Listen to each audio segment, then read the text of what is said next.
record, so that latecomers would still be able to watch it. The topic today is reading skills enhancement. As the title of the class implies, this aims at acquiring essential skills for the reading subtext and hopefully take them to the next level by enhancing them through practice. Hence, reading skills enhancement or reading major, if you guys would like to call it that way. So, let us get to know the reading subtest first. Well, this is the second test in the written component of the exam. Your IELTS is divided into two categories. So we have the interview for speaking, which I have discussed firstly. And then we have the written component, which includes the following: listening, reading, writing, respectively. So they appear in order. Listening comes first, reading comes next, writing is the last part of your written component. So individually, they have separate time slots. 40 minutes indicated for listening, 1 hour for reading, and another hour for writing. Remember, there are no breaks given in between subtests. So right after you're done doing the listening subtest, you need to proceed right away with the reading component of the exam. So the materials will be provided to you should you be needing them. And most probably, you will be requiring these materials: pencils, test booklet, and answer sheets if you will avail the pen and paper-based exam, which a lot of people don't apply as commonly as in the past lately. The reason for that is because if you do the pen and paper-based exam, the waiting time is quite long. So booking the test, the deadline is 2 weeks before the test date. Then taking the exam, you have to wait for another 14 days. That's another 2 weeks. So from booking the test, taking the exam, and getting the results, you have to wait for an entire month. Not to mention, if you will be availing a recheck, which is for speaking and writing, you have to wait for another 3 weeks for it to arrive. So remember, speaking and writing components of the IELTS, we can have this process called recheck. If you are not satisfied with the initial result, if you think you were misassessed, you were misjudged, but listening and reading subtests, they are not going to be affected by human bias of any kind, because machines will be the one checking them.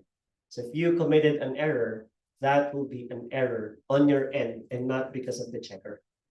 So quite probably, if you got a low band score in reading, that is going to be the real deal. It is what it is. But for writing and speaking, you can make amends through recheck.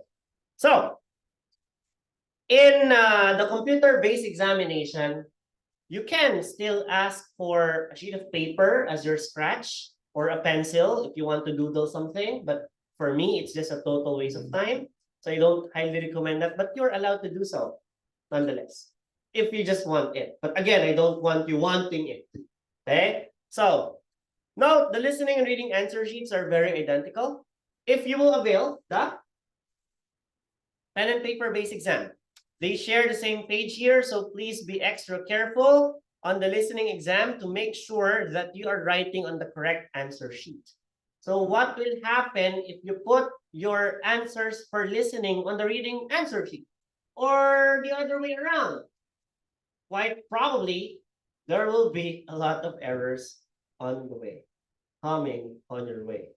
So we need to be careful on that. But in computer-based tests, we can avoid encountering such dilemma because we can put those answers as we type your answers during the hour provided for the test. You're already uploading your answers to a virtual answer sheet already. So, is there a difference between academic and general training? Actually, people, you have to hear me out. For test-taking strategies, there will be no differences whatsoever.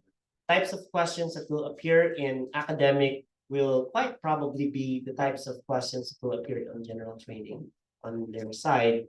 However, the content is what's going to be problematic. So if you're academic, can I see the hands of academic?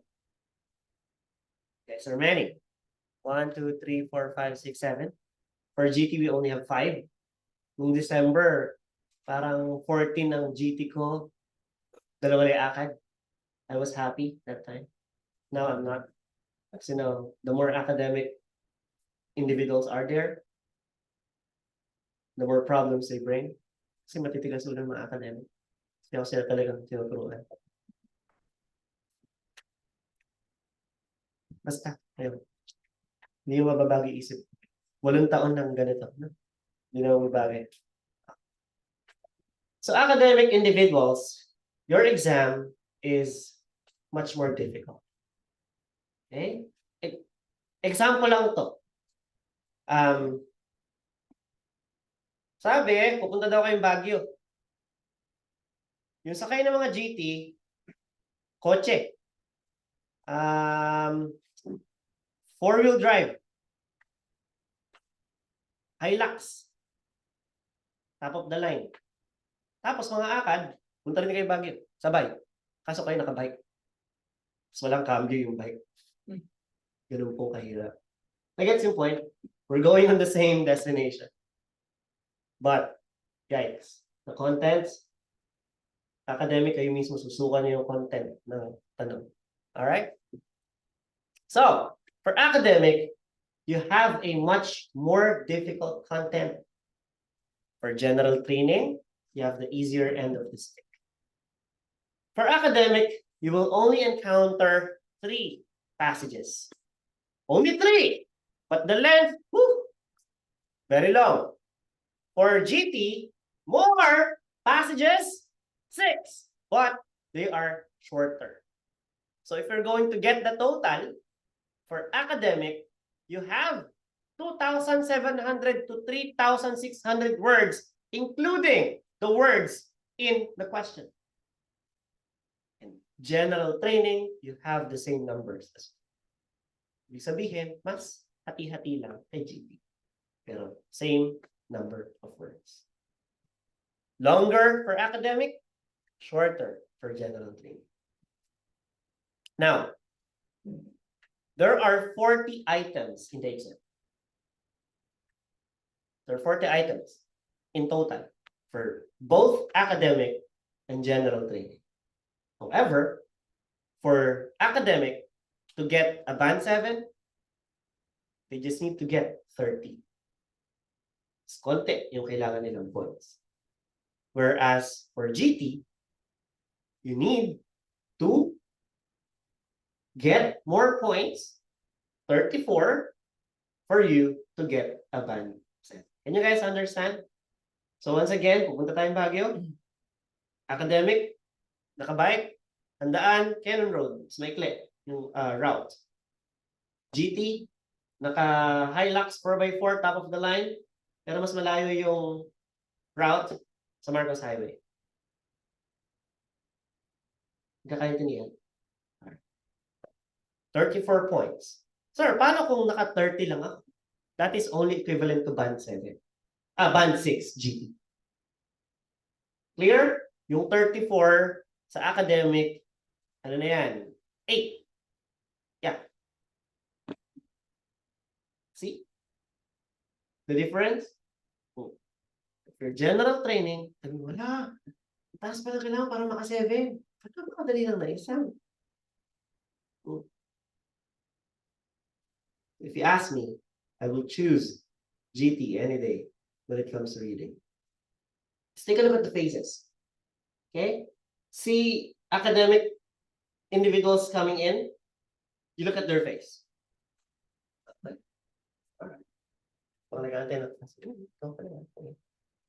Wait, after 2 weeks, tinan niyo yung mukha niya. Haggard na yan.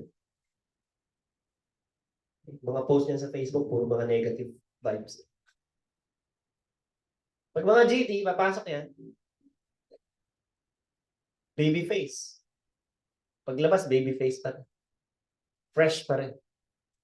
Okay, kaya guys, please, don't be too hard on academic. Masyado marami silang pinagdadaanan. Maging mabait tayo sa kanila. Kasi hirap na sila sa buhay. Okay? So, intindihin natin sila ba? Ang susungit nila. Bakit mukha silang masungit? Bakit umaga pa lang mukhang nilubugan na ng araw? Ganun. Pansinin nyo, mahirap kasi exam nila. Okay? Kaya bugnutin sila. Yan po ang paliwanag. Alright? Okay.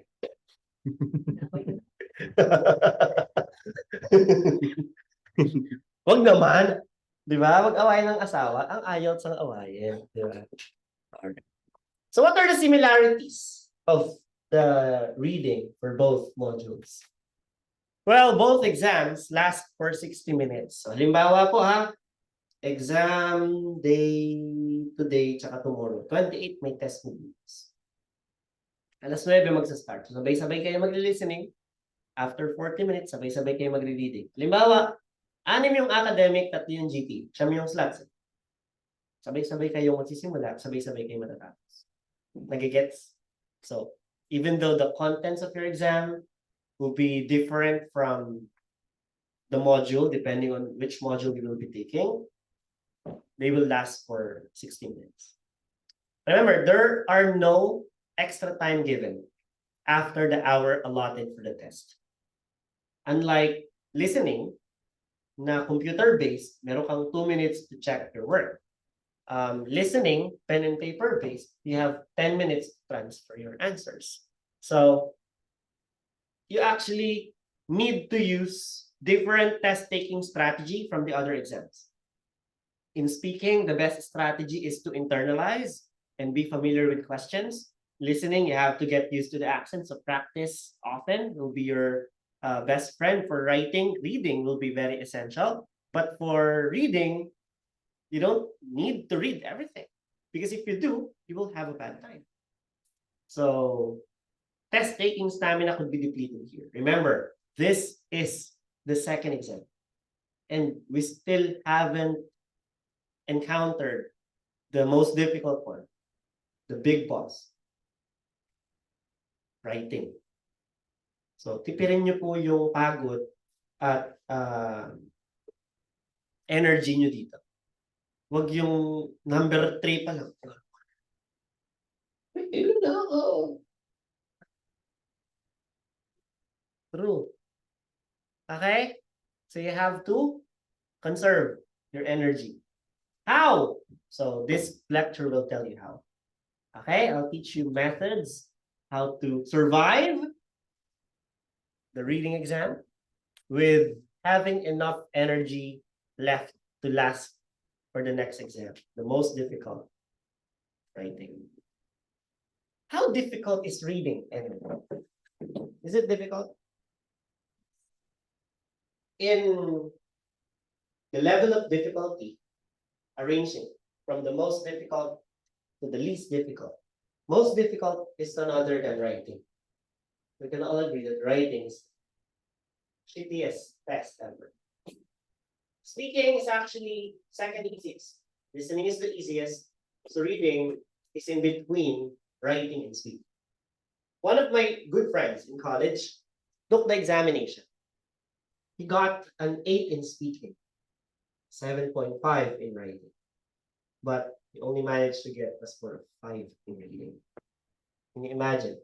Performed greatly on the other exam, but not in the reading subtest. Last year, from June to October, I am very particular with the reading exam. You know why? Most of my students passing the test got very low scores in the reading test. Although they don't need a high band score anyway. For example, if you need to go to the US, getting a 7 in speaking and a 6.5 OBS is enough. Tapos, sasabihin sa akin, sir, ito po yung score ko. Listening 9, writing 7, speaking 7.5, OBS 7, tapos yung reading 5.5. Madalas ako nakaka-encounter ng ganun. So, I was having this dilemma. How can I correct this? And you know what I did for the span of July to October? 2 times kami nagre-reading major. 2 times a month kami nagre-reading major. Sabi ng isang student, you know what, sir? The first time I did reading during mock, I got 5.5. But when I took the exam, after continuous attending the lecture and doing practices very often, I got 9 in the actual exam. Can you imagine that? So I was very happy. So I had a problem. A lot of my students were having low band scores. Baba. Ayoko lang mababa. No? Kung ano kita, tatakwil kita. Di kita anak. 5 ko lang eh. No? It could be problematic. I call this the dark horse of the exam. So I don't want you guys, specifically the ones na kailangan lang ng OBS, na hindi ito yung OBS lang po kailangan. Pumunta ko Australia, sabi sir, kailangan lang daw ng 6. Napunta ko Canada, kailangan lang ng 4.5. Yun yung kailangan ng OBS. So tendency is, if you're going to get probably 7 in listening, about 5 in speaking, 6 in writing, or even 4 in reading, you will get those low band scores. You will still get a good turnout. However, not many people can get 6 in writing, 6 in speaking, if they will only prepare for a month. No, it's going to be difficult unless you're extremely talented, like you're very saturated with the English language very early on, from conception until today. So we're not going to encounter any problems like those. But what I want to highlight here is, if you want to get a band score that will fit your requirements, then you have to also work on reading, because it may pull the score down if you will not be careful enough. So that's a similarity. Test taking stamina could also be a problem by general training. We can also encounter that. But test taking strategy, we'll explore that later. So what's the difference between the computer-based exam and the pen and paper-based exam? By the way, who among you guys here still want to take the pen and paper-based exam? You're just trying your luck. Whether, okay, let me try it. Wala naman? Okay. So we'll be mostly basing our discussions on a computer. But let me just give you some insights of what to expect if this is pen and paper-based. So for pen and paper-based, during the ancient times, ancient talaga, we encircle keyword, we underline them. So pusuan mo, walang problema. Just as long as you will use this word later as a reference in comparison to the passage. But in the computer-based exam, we are given this ability to highlight the sentences from the passage by left-clicking and dragging. So for those of you who have tried doing our computer-based mock familiarization exam, have you guys been doing that? I hope so, because that is the proper way of doing the reference. Okay? What does this give us as an advantage? Well, it allows the candidate, you, to easily compare and contrast your question to the passage. A skill that is many people fail to recognize the importance of. Napaka-importante po nun. So please, wag po natin siya sanang mamaliitin. So easier referencing will be our advantage for computer-based exam. So let us watch a video first that tackles everything you need to know about the computer-based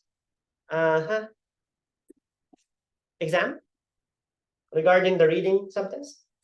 Panoorin natin.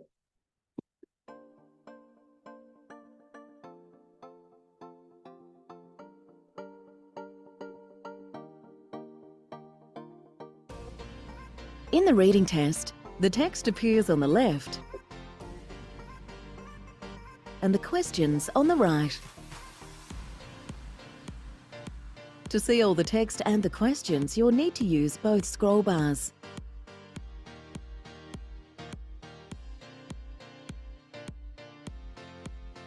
For some questions, you need to choose an answer. If you want to change your answer, click on a new answer. If you want to leave a question unanswered, click on the answer again. To look at the next question, just click on the question itself. For some questions, you need to choose more than one answer.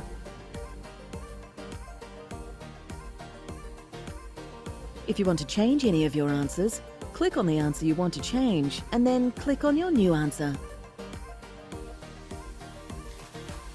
If you want to leave any of the questions unanswered, click on the answer again.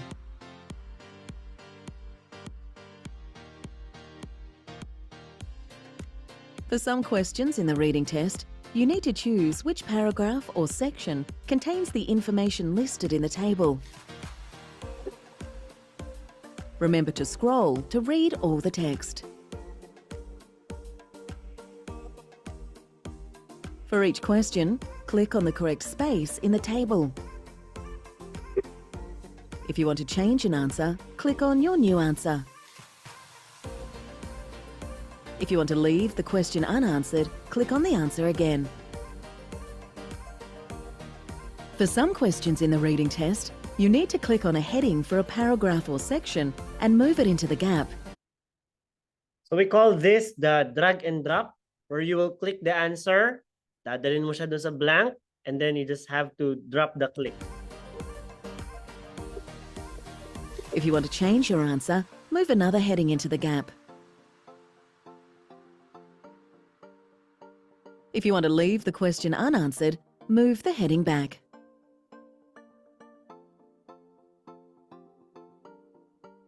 And for some questions, you need to write your answer on a gap in a diagram.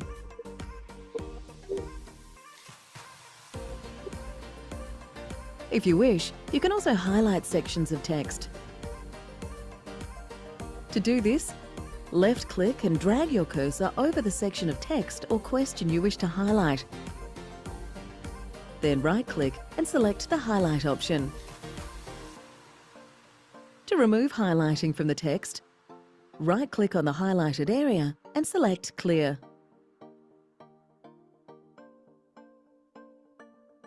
If you wish to remove all highlighting from the screen, right-click on a highlighted area and select Clear All. You can also make notes on a section of text.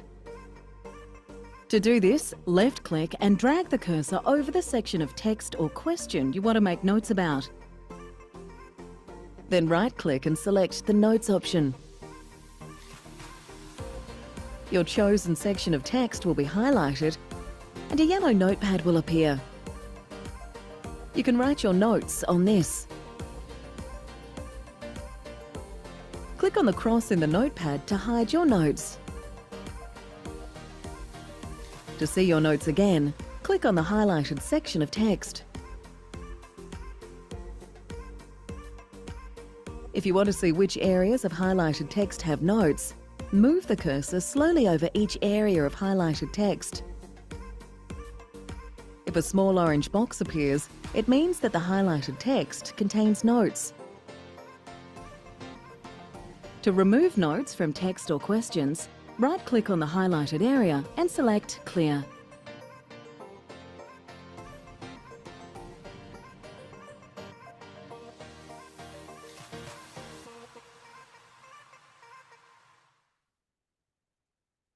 Oh. Okay. So don't worry, for our Zoom participants, I will be posting a computer-based familiarization exam that you can do at home. Once again, this should be taken either on a desktop or laptop computer because the interface of the website won't work properly if you will just be using the phone. So if you really want to take the full experience of the exam, very close to what you're going to experience on the test, I recommend that you attend our computer mock familiarization exam. When will that be? Every Tuesday at 9 to 12 and Friday at 1 to 4. What? Saturday! Ngayon, Saturday na ako free! Kasi po, may exam na po sila ng Saturday. Paano naman Sunday? may exam din po ng Sunday. Kaya nanay, pasensya na po. Yung link na lang po ang ating gagamitin sa bahay. Kung hindi po tayo pwede ng Tuesday or Friday. So 9 slots Tuesday, 9 slots Friday. Okay? So kung hindi ka pinalad sa Tuesday, Friday. Hindi ka na naman pinalad sa Friday, sa Tuesday. Yung iba naman, wag naman gawing 2 times a week. Wag pong gawing hobby. Ha? Pagbigyan din naman yung iba. Dahil siyam lang po yung computer na meron tayo for now. So if you guys were able to experience it for like 2 to 3 times already, give others a chance so that everyone can have equal, fair use of our equipment as well. Yan. Now, most important skill. Listen to me carefully. The most important skill in the exam is none other than taking down notes. Kaya pinakita po sa last part ng video how to take note even using the computer-based test. So highlighting, putting notes so that you can use it as your reference later when you compare and contrast the question to the answer. You know, the problem that I mostly stumble upon with the pen and paper-based exam is the fact that sometimes question is on the back part of the paper and the passage is on the other part of the paper. So for example, yung katabi ko flip ng flip sa papel, napakalikot, nakakangingay-ingay, diba? May ganun. So naiiwasan po yan sa computer-based exam kasi doon scroll ka lang. So pwede mo nga itapat, ito yung passage. Okay, pakita natin siya. Pakita ko lang ha. Ayan, pwede mong itapat, ito yung passage, ito yung question. So for example, nandito yung question number 5. So, click mo to, magkatapat lang sila. Madali mo siyang ma-compare. Unlike, flip mo pa, nahilo ka na, hanap ka ng hanap sa question, nahanap yung mga letters. It makes the referencing a lot easier. That is another advantage of computer-delivered exams. So, other referencing techniques are also needed for better understanding of the context. So, I'll be giving you a recap on our Vocabulary 1 lecture. So remember that Vocabulary 1 is by far, in my opinion, the most important minor lecture relevant to the reading subtest because this gives a candidate better understanding of the passage to compare as reference through the utilization of what we know as context clues. So when you say context clues, there will be occasions when you yourself don't even know what the word means. And we don't have the liberty of looking at the dictionary, for example. Wala naman tayong phone that time. Okay, ano ba yung ibig sabihin na itong haberdashery? Ano ba yung word na yun? Kasi binasa mo yung passage, sabi, Lou's favorite shop is the haberdashery because it is a place where she can buy clothes and other sewing utensils. Sabi, what the heck is haberdashery? I don't have a dictionary with me right now, but it's a good thing you can use the words surrounding the word haberdashery to somehow get a clue. So gagawa ka ngayon ng hypothetical guess what haberdashery probably is. Sabi doon, Kevin's favorite place to shop is the haberdashery. So most probably, a haberdashery is a store that sells something because he can buy what? Clothes and sewing equipment. So, bilihan daw yun ng damit, tela, at saka ng panahe. So, may idea ka na ba kung ano yung haberdashery? Yes, even though you don't exactly know what this means, you are getting an image. You are picturing this image, what a haberdashery is. Okay? Honey suddenly found herself destitute, so poor that she could barely afford to eat. So destitute, ano kaya ibig sabihin ng destitute? O sinabi na nga, so poor that she could barely afford to eat. So that is context clues and it will be very helpful for our reading. Why? Unfortunately, the words from the question is not the same as the words found in the passage. Thus, it makes more complicated to think about the comparison. So example here, ito yung ating question. The respiratory system functions to switch gases between the lungs and the outside surroundings. The main responsibility of the respiratory system is to exchange substances between the body's respiratory organs and external surroundings. So now let me use a yellow marker. So function, main responsibility, switch gases, exchange substances between the lungs, respiratory organ ba yun? Oh, outside surroundings, external environment. Parehas lang po yung ibig sabihin. Oftentimes, you would hear me and even Sir Irvin claim that if you're really having trouble with the reading subtest, Tagalogin yung idea in your head so that you can understand it better. Because there's no way answering, there's no point in answering something you don't even understand. So try to understand the context first before jumping into conclusions. Questions?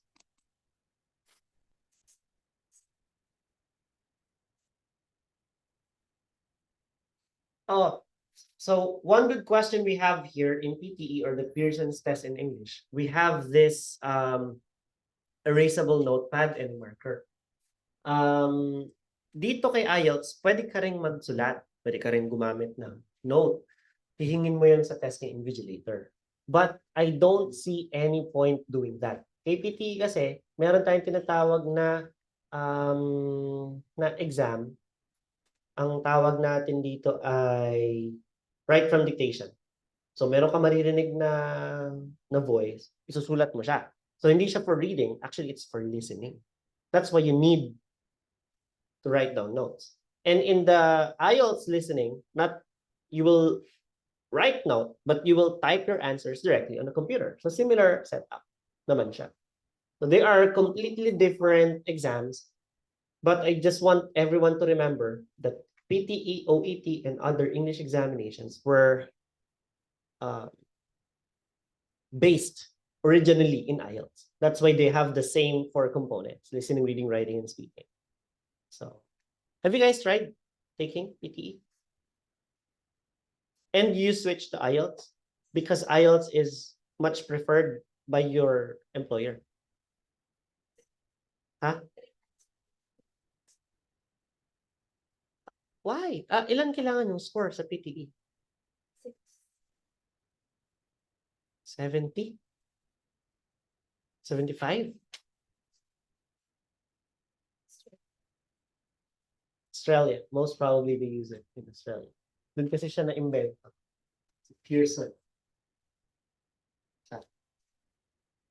So Pearson test in English. Si PTE.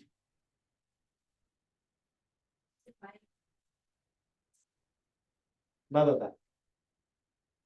Ayaw niyo na ulit.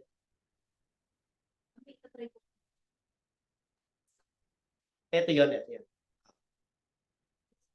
Yung PTE po. Ako titingin. Hindi ko parang hindi natin i-ano. Kasi baka sabihin naman siya.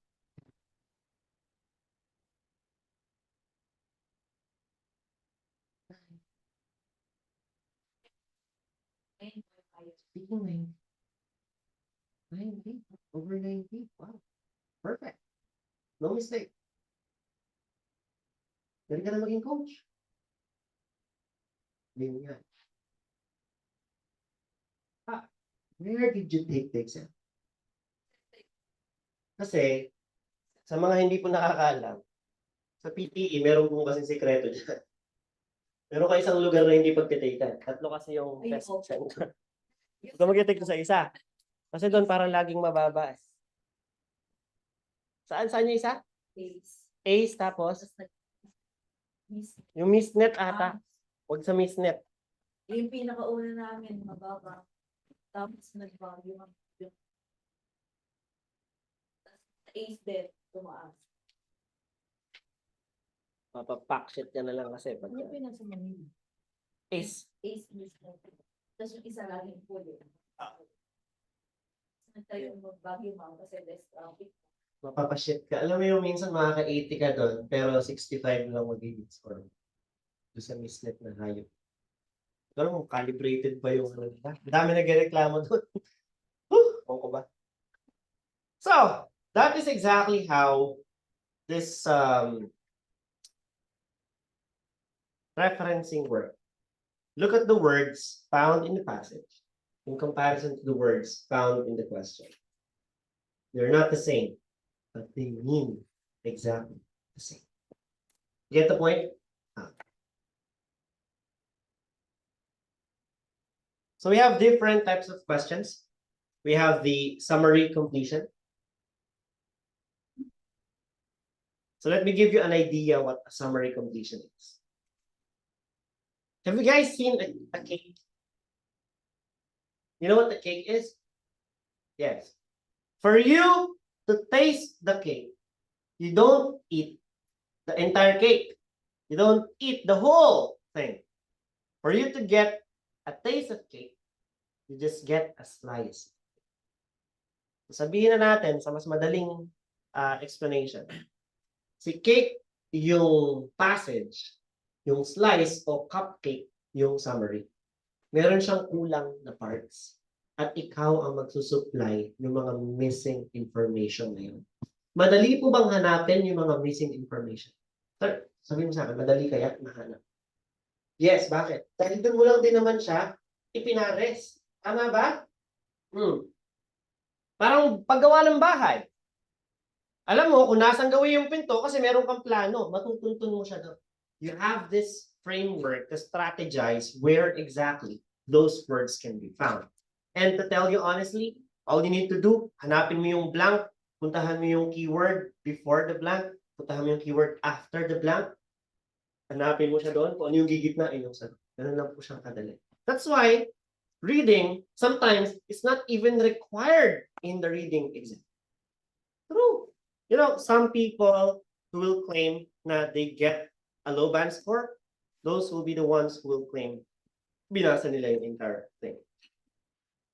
One of the examiners ng IDP, si Dan Golden, no? Naging mentor namin siya sa Train the Trainers program sa Crown Plaza in 2017. Nagkaroon siya din ng major talk. No? One of his colleagues was the feature of his story. Sabi doon, hey Dan, I'll be taking IELTS to somehow add to my credentials. Siyempre, pag IELTS passer ka, 3 times, pwede ka na mag-exam. Okay, sure.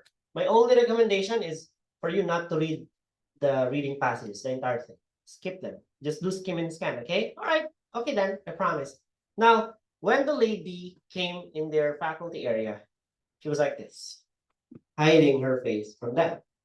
Sabi niya, oh, wait a minute. Tell me about her score. Perfect sa lahat except reading. Why? Actually, that lady got all her answers correct. Tama lahat. But she only managed to score and to reach item 27 because the time ran out. Sabi ko sa inyo guys, ang dali ng reading, kung marami lang sanang time. Ito. That's the problem that we encounter. So if you have 40 items to answer, you have an hour to finish. How many minutes are you supposed to spend for one item? A minute and 20. Ganun lang pong kabilis. Kasi yung iba, binabasa. Ay, ganun pala yung polar bear. Nag-i-enjoy pa sila. Ganun pala, na-invento yung paputok. Meron palang, hindi lang naligo, ayun, na-invento ang paputok. Hindi na gets, hirap mag-joke dito sa putang lugar na. Okay. That is your summary completion, matching headings to paragraphs. Identifying the writer's views, multiple choice, selecting factors, table completion, matching cause and effects, and completion, short answered question. So these completion, matching cause and effects tend to be easy. And sometimes even without the help of the passage, you can get a clue. What could be the cause of something? For example, deforestation, flash flood, tapos earthquake, aftershock. most definitely, deforestation would not lead to aftershock, and the earthquake would not lead to flash floods, unless the earthquake somehow cracked the dam, which requires a lot of other different things falling into their rightful places before that could happen. So it's easier for us to determine which one fits to the other. Madali siyang pagtapat-tapatin. Clear? Okay. So we can, leave them be. Leave all these stuff be. Magpo-focus lang tayo doon sa dalawa. Dalawang pahirap sa buhay natin. Ano yan? Benica, can you tell me ano yung dalawang pahirap sa buhay natin sa reading? What are the two type of questions that we think would be the problem? True, false, not given, and matching headings. There. I'll tell you a secret. The difficulty level of the test is determined by how many matching headings to paragraphs are there, and how many true, false, not given are there.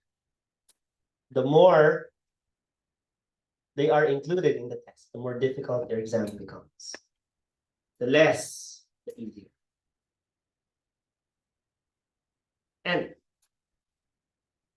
during the first quarter of the year,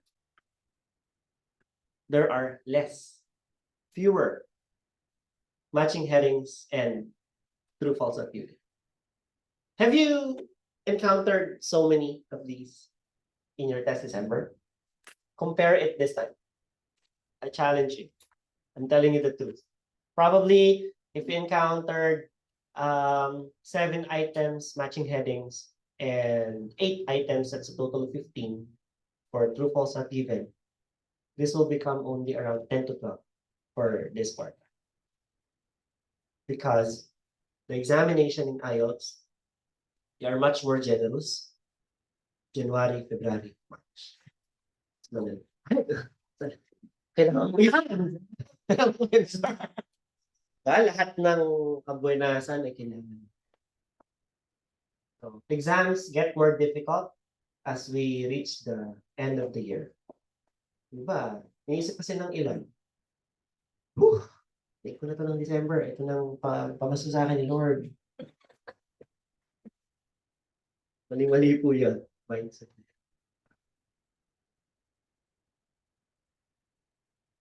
So 3 easy steps. What's the first thing we need to do? We read the questions first. Why do we read the questions first? So that we can identify which words are we going to search for later in the passage. Now, read the passage. Do you read the entire thing? No. You will only look for specific things. And those specific things are the keywords you have identified previously. Then, by comparing and contrasting your ideas, you answer the question. Keeping in mind the time. 1 minute, 20 seconds per item. Sabi nung student, sir, naka 3 minutes na ako dito sa isang item. You know what to do? Skip that shit. If you will be spending 3 minutes, let's say 3 minutes, 4 minutes, 30 seconds for one item, hindi malabo mangyari yan. Kasi sobrang hindi mo na maintindihan, ang labo-labo na ng idea, tapos balik ka ng balik, no? You're just cramming, you're just ruining your confidence level. Hindi ko ito masagot, kailangan masagot. Kasi ang mindset ng iba, pag nalagpasan ko, may hirap na pagsubok ng buhay. Madadali na lang ang susunod. Di ganun dito. Okay? Dito, titipirin mo yung energy mo and effort. Because later, when you reach the end, natipid mo maraming time, may 5 minutes ka, pwede mong sagutan ngayon yung mga mahihirap na skip. Hindi ka pahilo. Okay? Hindi ka papagod. So, if you encounter a difficult question, you were just reading it over and over, repeating the context over and over, you cannot understand anything, close your eyes, take a deep breath, and relax. Skip that. Tell yourself, babalikan kita mamaya manda ka sa akin. Okay? Alright. Question? Passage, answer. Read the questions first. Go to the passage. Look for the keywords you have identified. And then compare and contrast the following. Put your answers right away. Because once again, there are no extra time given. There are no extra time provided after the test. So for matching headings to paragraphs, we have two types. We have the easy matching headings to paragraphs. And we have the difficult matching headings to paragraphs. So ano kaya mas madali? Yung may 7 heading, 7 paragraph, or yung may 7 paragraph, 10 heading? 7-7. Bakit? Tapat-tapat lang eh. Eh dun sa pangalawa, you have 7 paragraphs to work on. And there are 10 choices. May 3 panggulo dun na magpapalito sa'yo. And they tend to be really close when it comes to meaning. At talaga nakakalito po sila. Mamaya may papakita ko sa inyong sample. 7 paragraphs, 11 headings, ay mas malala. Diba? So, it depends on your approach. If you want to begin with the heading first before the paragraph, or paragraph first before the heading, it's up to you. Completely up to you. For me, since I know that there are fewer paragraphs than headings, I tend to get the main idea of the paragraph first through speed reading. I'll read the first statement. I'll probably read the middle section and then the last part to somehow get an overall idea. Kung 5 sentence yon at hindi naman siya complicated sentence, kung puro simple sentences, compound sentences lang naman, why not read them quickly? Scan them quickly and then refer it to the passage later. So, ang technique ko dyan, kung nakita natin dito sa ating steps, ano? We read the questions first, we read the paragraph next, and then we answer. This one, I violate my own rule. I read the paragraph first, then I choose the heading, and then I answer. Because for me, it saves time. But once again, it depends on your approach completely. Which one do you think you are more comfortable with? Ako kasi, mas comfortable ako reading the paragraph first because I can speed read and I can scan and skim the context as well as I am reading, but not many people have this ability. So for them, I think probably this could work if they do the heading first before the paragraph. Okay? The problem is, what if natapat ka dun sa heading na panggulo, hinahanap ko siya sa entire paragraph, wala nung humaba ang iyong trabaho. So, once again, timplahin niyo yung sarili niyo, saan ka mas comfortable? Heading first before paragraph or paragraph first before the heading? Paano ko sir matitimpla? Mamaya pa-practice tayo. Okay? Yeah. Ito po ay sample passage. Kalahati pa lang po yan. Dahil 7 paragraphs po siya in total. So ito po yung ating 6 paragraphs lang pala. 6 and then 10. So ito po yung ating headings. So look at what I'm going to do. Question number 1 is paragraph B. What does this mean? So if this is your entire exam, your paragraph A has been given as an example, and then the answer is already provided as Roman numeral 10. It means there's no point reading paragraph A and more, since the question is paragraph B. You're being asked about the heading, the main idea of paragraph B. So we are very specific kung anong paragraph ang babasahin. So B daw. So ito siya si B. Basahin ko siya sa inyo. Back in the 1950s, anthropologist Edward T. Hall described how social rules of time are like a silent language for a given culture. These rules are not always made explicit, he stated, but they exist in the air. He describes how variation in time can lead to misunderstandings between people from separate cultures. An ambassador has been kept waiting by a foreign visitor needs to understand that if his visitor just mutters an apology, this is not necessarily an insult. Hall wrote. You must know the social rules of the country to know at what point apologies are due. So basically, yan po ang content ng isang academic reading. Concept of time. Yun po yung kanyang topic na So B. What I read was this research by an anthropologist. There was a conclusion about what he found out eventually. So we will be searching for among these 9 headings. Sa madaling salita po, itong heading, head, title. Anong suitable na title para dito sa paragraph B? Ang sagot po ba na title ay Time and Technological Development? May nabasa ba tayo tungkol sa time? Oo naman. Pero may nabasa tungkol sa technological development na noong 1950s, ganito yung orasan. Ngayon, ang orasan natin ay nuclear-powered na. Diba? So, ala tayo nabasa gano'n. A problem for those researching attitudes to time. May nabanggit siyang problem, lalo sa dulo. Kasi may binanggit siya dito na scenario where it can be problematic if someone just mutters an apology to an ambassador. Pero, hindi naman to researcher. So, no. Learning the laws of time for intercultural understanding.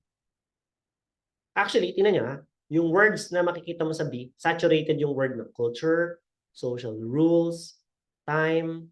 So, 3 is the best answer for paragraph B. Learning the laws of time for intercultural understandings. Rules, culture, time, between people from separate culture, social rules. So, doon siya mas naglilin towards. Kaya ang sagot natin po sa number 1, paragraph B ay Roman numeral number 3. Okay. So, tuloy natin. Okay? Enjoy ba kayo? Okay. Social psychologist Robert V. Levine says, one of the beauties of studying time is that it's a wonderful window on culture. Naku, culture na naman. You get answers on what cultures value and believe in. Levine and his colleagues have conducted so-called pace of life studies in 31 countries. In a geography of time, yun po yung title ng research. Published in 1997, Levine describes how he ranked the countries by measuring 3 things. Walking speed on urban sidewalks, how quickly postal clerks could fulfill a request for a common stamp, and the accuracy of public clocks. From the data he collected, he concluded that the 5 fastest paced countries are Switzerland, Ireland, Germany, Japan, and Italy. The 5 slowest are Syria, El Salvador, Brazil, Indonesia, and Mexico. So, time and technological development po kaya? Hindi. A problem for those researching attitudes to time? Well, this is a research about time, but this is not only about the problem. Learning the laws of time for intercultural understanding. So may intercultural understanding, but it's not about the rules set by different cultures. May time din dyan, pero it's not about individual psychology. Comparing the value of time for different groups of workers. Actually, compare yung value ng time, pero hindi ng different groups of workers. Kasi kung tatanungin natin, 3 lang po yung ginamit niyang metrics. Walking speed on urban sidewalk, hindi naman yun group of worker. How quickly postal clerk, yun lang yung worker. Tapos accuracy of public clock, hindi rin yung worker. So we have 6 research and conclusions on the speed different nationalities live at. Wait a minute, may research ba siya tungkol sa iba't ibang bansa? Yes. May conclusion ba siya sa speed? Sino pinakamabilis? Sino pinakamabagal? Yes. So most probably, Roman numeral number 6 is the answer. So ganun po ang pagsagot. Okay? Kailangan mas mabilis ng konti doon. Ayan na. Any questions? Matching headings? Solusyon na natin yan. Okay? Solusyon na natin. Nandito tayo sa tool po, ha? Yes, yes. Yes, sir. As I've mentioned, ang technique na ginagamit ko, I read the first, the middle, and the last. The problem kasi, if you're going to read the first and the last lang, yung first kasi, that's the introductory point of view. Yung last kasi, probably that's the twist. So, where's the missing link in between? Paano mo maiintindihan yung isang point of view ng layo doon sa dulo? Pwede kasi magkaiba sila ng idea. Kaya I include the middle. So, take a look at this. Basahin natin yung simula. Gitna, dulo lang ha. Skip natin to.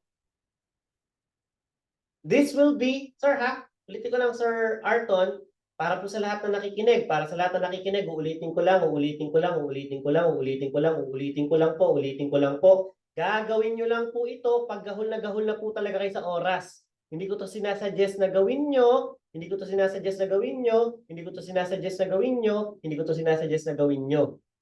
Okay? Hindi ko to sinasuggest na gawin nyo.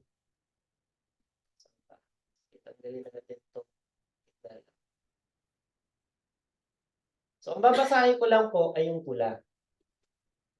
Okay? Again ha, gagamitin lang po ito. Kung kulang na po sa oras, mga Pilipino, alam ko matitigas ang ulo. Sana naman po, wag po tayong matigas ang ulo. Pumila lang po tayo ng maayos. Lahat po ay mabibigyan. Okay. So, ito lang pong pula ang babasahin ko. Kasi tulad ng promise ko kay Sir Arton, umpisa, gitna, huli. So, social psychologist Robert Billigan says one of the beauties of studying time is that it's a wonderful window on culture. In the Geography of Time, published in 1997, Levine describes how we rank the countries by measuring three things. From the data he collected, he concluded that the 5 fastest and 5 slowest countries are mentioned here. Medyo mabilis, 30 seconds lang, nabasa ko na, hinanap ko, research conclusion 6. So within 45 seconds, sagot ko si C. Pero gagawin lang yon, ulitin ko sa mga nakikinig, sa mga manonood ng Zoom, at manonood ng replay, kung kinakailangan. Ang highlight pa rin po nito, may tendency kasi na yung main idea nasa pang-apat, pwede siyang mailagay sa pangalawa. So para maiwasan yon, kailangan pa rin po nating basahin ng buo. Okay, sir? True, false? Not given. Regardless, what module you take, true, false, not given could be problematic because of not given. True and false are actually easy to manage. We grew up during our elementary days learning about true, false, but we were dumbfounded when we get introduced with the concept of not given. Because somehow, not given and false could be somewhat related. Could be. I'm not saying they are. There are properties of either that can be mistaken for the other. So we need to be careful in concluding which answer really is the most fitted in the situation. So, iba-iba po ang kanyang mukha, no? Marami pong identity si true, false, not given.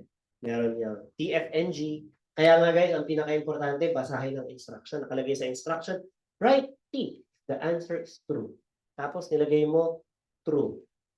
Tatama ka kaya o mali? Mali. Siyempre, nakalagay sa instruction, T nga lang ilalagay. Diba? So, write true if the answer is true. Ikaw naman, ang nilagay mo, T. Doon ako nabubwisit sa mga ganong sadyante. Kung konting instruction, hindi masundan. No? Tapos, nakalagay, TFIE. Ano yung IE? Insufficient evidence. Isa na naman pong mukha ni not given yan. So, they are somewhat alike. Okay? So, in true, false, not given, there is a statement that you need to evaluate whether the statement is true, false, or not given in reference to the passage. Anong pinakamadali sa kanila? Siyempre si true. True is the easiest among those three. So let's take a look at this first statement. In the world today, there are at least 1 million students learning English abroad. So ang keyword mo, 1 million. Hinanap mo, 1 million, 1 million, 1 million, 1 million. Uy, nakita ko si 1 million. Saan? Sa 5th paragraph, line 7. Ano ibig sabihin nun? Natipid mo na ang iyong pagbabasa, hindi mo na kailangan basahin from paragraph 1 to paragraph 4. Kung ka na direkta sa paragraph 5. Kasi yun lang naman ang may laman na 1 million. Binasa mo, there are around more than 1 million students studying the English language in another country. Uy, alam, parang iba yung mga ginamit na salita. Pagkumparahin ko nga muna. Sabi sa question, Tagalog! Benika, I'll be talking to them in Filipino because you know Filipinos When you tell them, don't park here, they park there. When you told them, huwag kayong iihi dito, iihi sila dito. Okay? So, read the question. Binasa ko. Sa panahon daw ngayon, may mahigit 1 milyong mag-aaral na nag-aaral ng English sa ibang bansa. Tinagalog ko yung kabila. Merong mahigit 1 milyong mag-aaral na nag-aaral ng English sa ibang bansa. Parehas po ba sila? Yes. If there is accuracy between the information given in the question in relation to the passage, can only mean one thing. The answer is true. Again, accurate. Walang pinagkaiba. The words will be changed. I know. They will be replaced by something else. But the meaning will have the same context. That is when we answer true.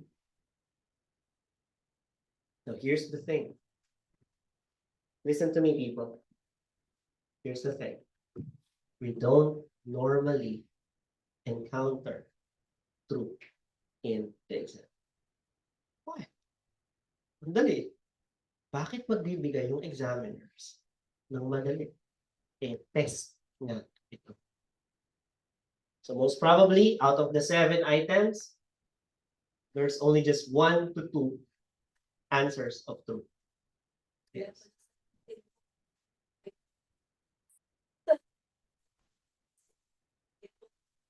When in doubt, when in doubt, never answer. When not going to tell you anything, just not true. Okay? Because more answers of either not given or false will be what examiners will put as question, since they will require you to analyze more. Eh kung true, kaparehas lang? Oo, may true. 10 seconds lang, sagot mo. Exam nga to eh. Natural, pahihirapan ka nila. Kasi kung target mo 7, tapos naka 6.5 ka, pag-take ka ulit, 12,000 na naman. Kailangan ko lang po ng 7. 30. Pucha, naka 29 ako. Kulang ng 0.5. 10 puntos na lang. O, take ka na naman. Pera na naman nila. Gets yan? That's why this exam is difficult. That's the hard truth to swallow. Okay? Told you guys, hate IELTS. I don't like IELTS. I hate this shit. True. Totoo yan. Ayoko to. Bakit? Eh, balakid lang to sa pangarap nyo eh. Diba? Pupunta lang ako sa Canada. Gagalitin pa ako. Kahit na to. Pupunta nga dito, matanda eh. Yes, sir. Diba? Tatanda na namin. Kaya pa kami. Kami tuloy na papagalitan. Lolo, mas libi po kayo.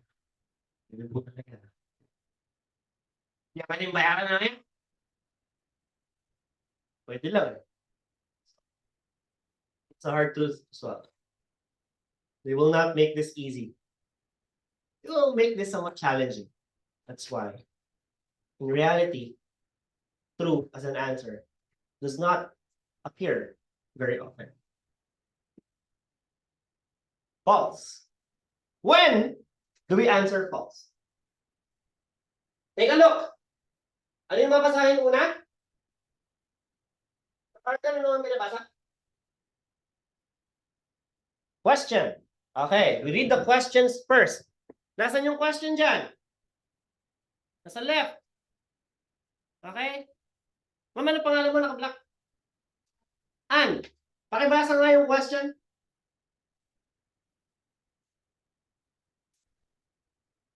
Okay, that is our question. Now, sabi, scroll sa passage, highlight mo. Ito po yung aking sir mga nakitang words, ano? So, 1 million. So nakita ko, sir, sa 7th paragraph, first line, yung 1 million. Kitang-kita ko agad, sir. So binasa ko, kinumpare, pinagtapat ko sila. In the world today, there are at least 1 million students learning English abroad. Sabi dito sa passage, there are no more than 1 million students studying the English in another country. Anong pinagkaiba niya?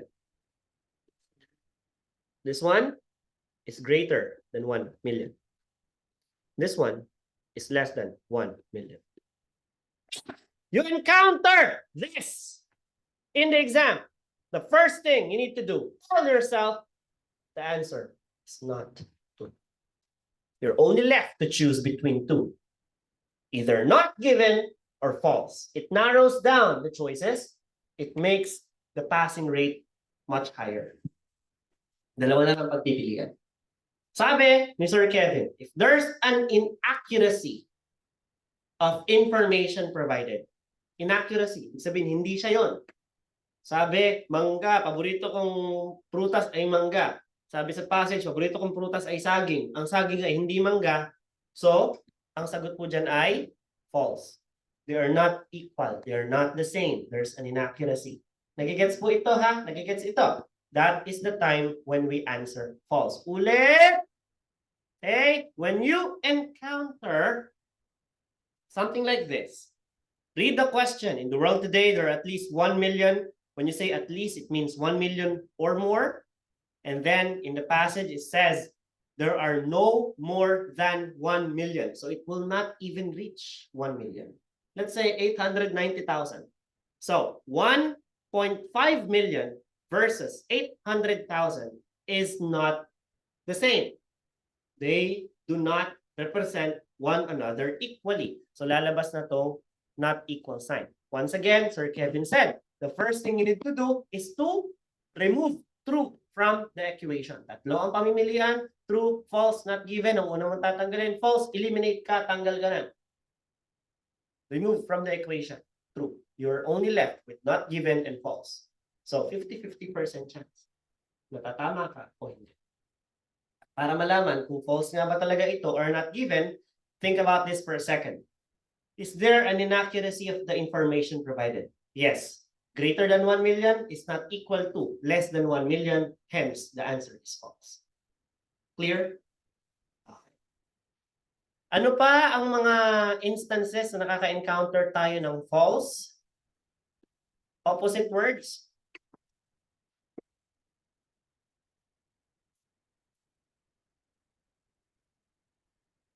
Opposite words. So, halimbawa, nakalagay sa question, Kevin's house is north of Otterbing.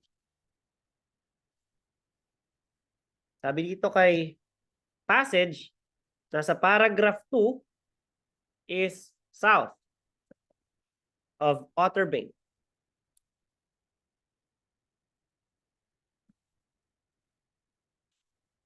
Anong sagot? Sir, unang-una po dyan, I will not consider true. I will choose between not given and false. So tingnan natin, north, south. North is not south. There is an inaccuracy of the information provided. Hence, the answer is false. Sir, hindi po south, nakalagay east. Remember, north is not east as well. So, you still answer false. Nakukuha. Okay. So look for words that denote negativity. Tulad po ng no, not, tsaka mga prefixes na un, tsaka miss. Misbehave, miscreant, undo, untuck, not friends. I am not friends with them. I am friends with them. They're opposite, hence the answer is false. Kuha.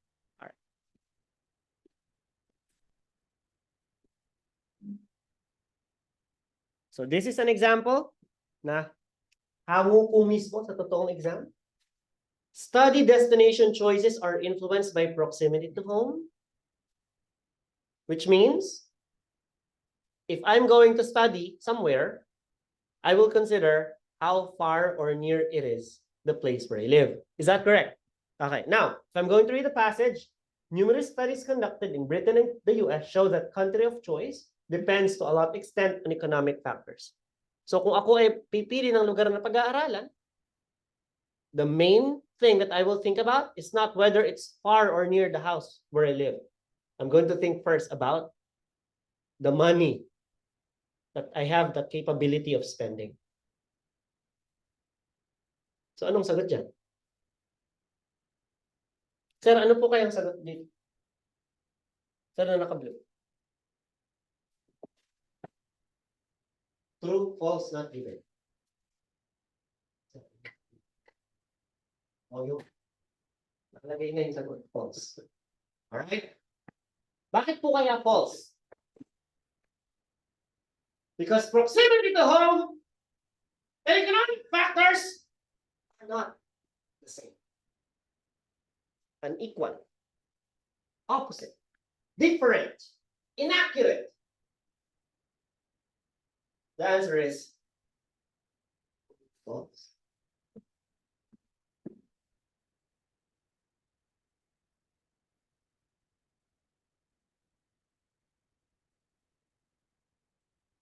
Ano po si false? Di pa po nagtatapos yan, may isa pa tayong false. Alam nyo, tapos na? Maraming uri yan. Another type of false is what we call missing info. Can you guys repeat that? Missing info? Missing info. Kulang. Okay? Sir, ilang kayo magkakapatid? 4! Paano sabi mo? Alam mo ba, ma'am? 3 sila magkakapatid. Ano sabi mo sa akin? Uy, mali yan. Uy, false yan. Teka, sir? Dahil kulang yung impormasyon. Because hindi 3, 4 sila magkakapatid. So in this case, ipakita natin siya in real time. Question. The lab card shows student's name and number. How many information does the lab card show? 2. 1 is for the name. And 2 for the number. Now, when I went over the passage, the lab card shows the student's name. That's 1. Number is there. But of course, it was not mentioned in the question. The information, of course, is missing. Hence, the answer is false. Ulit.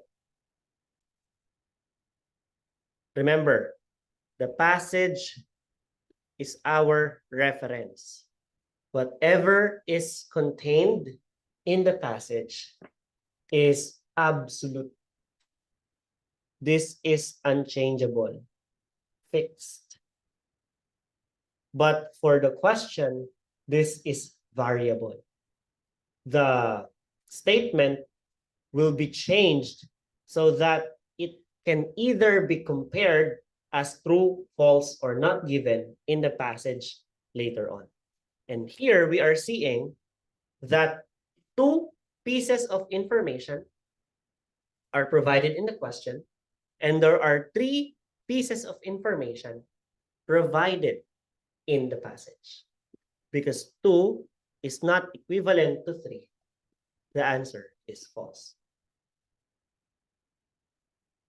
Now, this is what I want you to think. This is what I want you to take note. Kung gusto nyo mag-note doon sa computer nyo mismo, ilagay nyo.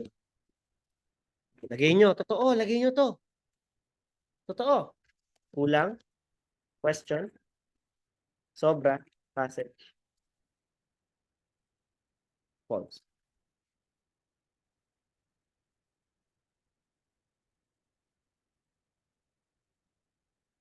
Yan po ang maikling paliwanag. Yung sinabi ko kanina, pagkahaba-haba. May kulang na information na nabanggit sa question. Sobra naman ang nabanggit sa passage. The answer is false. Okay? O, Halimbawa, ito, bigay tayo. So, yung passage po, hindi mababago, di ba? Tama? Traffic light colors are red, yellow, and green. Tama, no?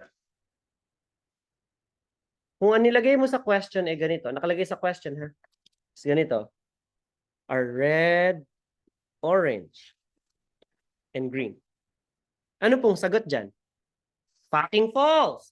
Bakit? Yung orange is not equivalent to yellow. Sir, what if red and green lang po ang nakalagay? False pa rin yan. Missing info in the question. Sobra kay passage. Automatically pops in your head. There's an inaccuracy. I will not consider true. The answer cannot be true because they are not equivalent to one another. And since Sir Kevin said missing info in the question, sobra info in the passage, boom, false. Easy as that. Wala ka na dapat pag-isipan pang sobrang komplikado.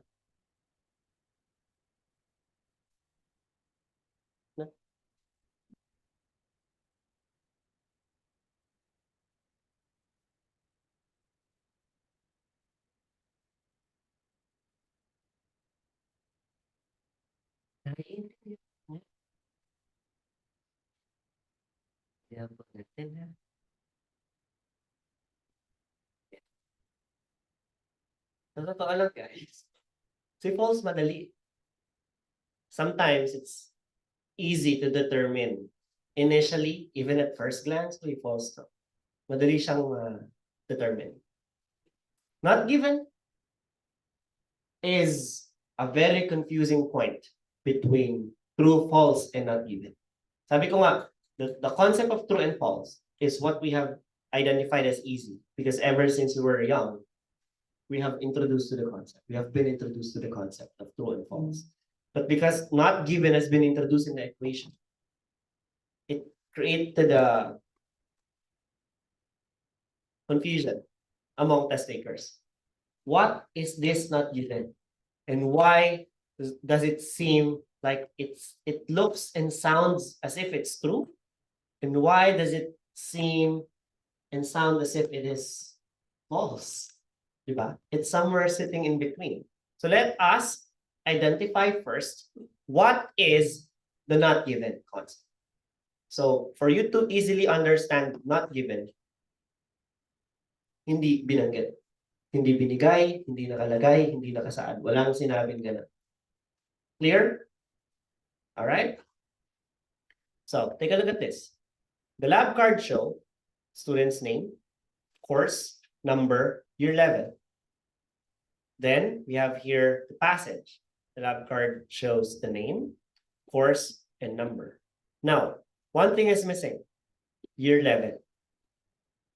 The year level, this year level here was not mentioned in the passage. You cannot see it in any part of the passage whatsoever. Hence, it is not given. Once again, we have lab card shows name, course, number, year level. Passage, name, course, and number. Wait, sabihin mo, I will not consider true as an answer anymore because there's an inaccuracy in the information provided. Regardless of what inaccuracy it is, lagi mong sasabihin, basta may inaccuracy, di ko man alam kung false to or not given yet, aalamin ko pa mamaya, aalisin ko na si true sa ating equation. So, year level in the question is not mentioned in the text. You cannot find it here. And since you cannot find it here, since it is not mentioned, the answer is going to be not given. Clear? Okay. Sa Tagalog, pwede mo rin itong ilista sa iyong papel or sa iyong computer, sa note. Sobra question, kulang, passage, not given. Hindi Ano ba kanina? Ayan ang sinasabi ko sa inyo. Woo! Ayan. Nagets? Okay, babalikan natin para sa'yo. Bayad ka naman eh. No? Ulitin natin. For not given, what we are seeing here, the word or words, expression, phrase, year level is an entity we cannot see in the passage. It's not found there. Hence, it is not provided. The answer, not given. In Tagalog, sobra sa question, kulang sa passage, not given. 1, 2, 3, 4, apat sa question. 1, 2, 3, tatlo. Nasaan yung sobra sa question? Nasaan yung kulang sa passage? Boom, not given. Madali? Okay. O ngayon, bumalik tayo.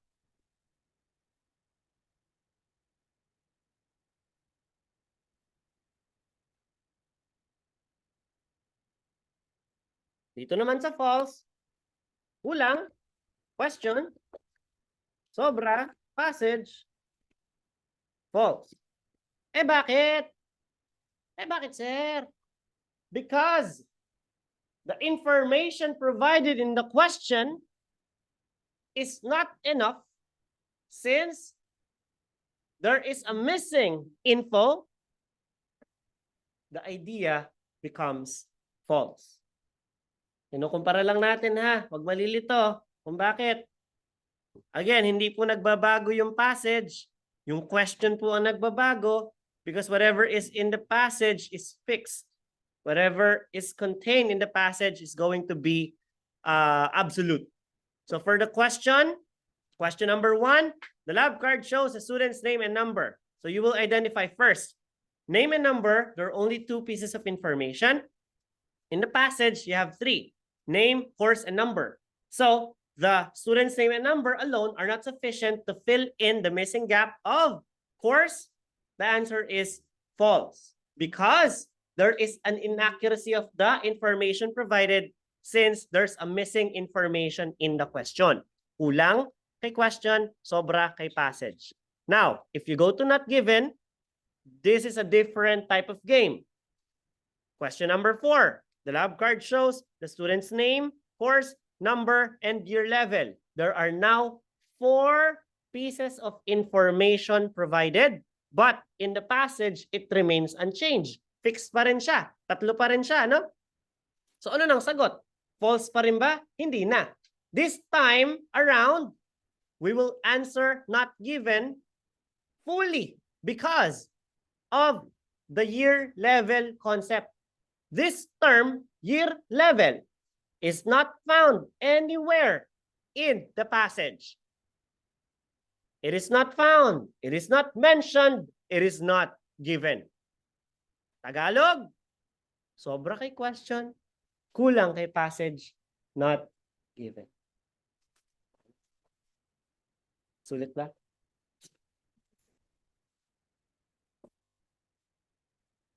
If you cannot find it in the passage, there is an additional information in the question, making the information sobra.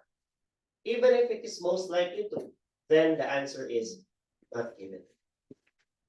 Alam niyo ba guys yung kutob? Alam niyo? You know what the instinct? Gut feeling. For example, parang may mali. I think there's something wrong with my husband. I think he's seeing someone else. Why? Kasi napanaginipan ko may babae siya. Kaya pagkagising mo talaga, mainit na ulo. Kung yung ginawa mo, minanmanan mo ngayon, hinipitan mo siya. At nagkatotoo nga, no? See guys, maniwala kayo sa kutob, sa gut feeling. Trust your guts. Because even in IELTS, pagtingin mo, parang hindi ito. Consider that feeling. You're feeling na, I think, if I'll answer true, parang hindi ako ganun ka-sure. You're not so sure. You're not so sure. Uy, tingin, uy. You're not so sure. Not given. Parang hindi ako, not given. Sir, hindi ako sure sa lahat. Sampalin kita, mag-isip ko dyan. Hindi ka pa nag-isimula magpasa, hindi ka na sure sa lahat. Right?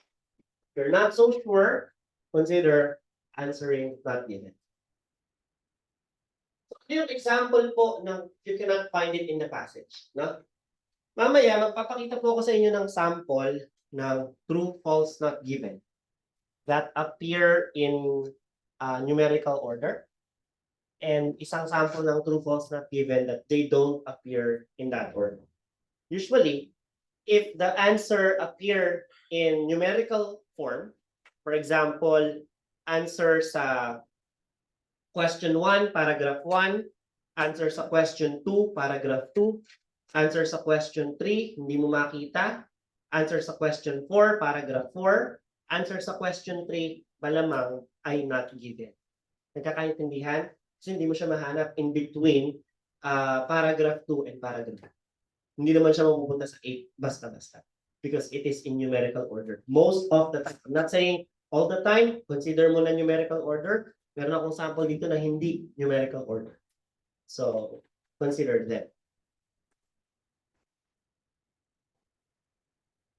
Let's play a game. Talang tanong?